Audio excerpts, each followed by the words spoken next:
Good morning. आज mummy papa बाहेर गेले होते तर त्यांच्यासोबत विनूसुद्धा गेला होता.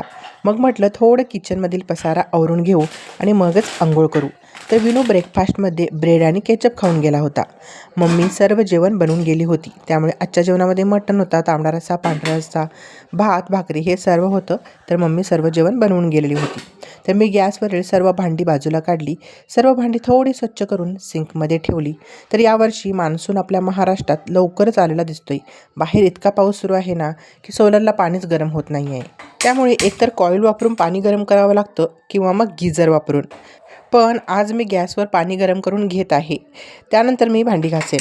तर प्रेग्नन्सीच्या 8व्या महिन्यामध्ये जास्त वजन उचलणे थोडं त्रासदायक असते.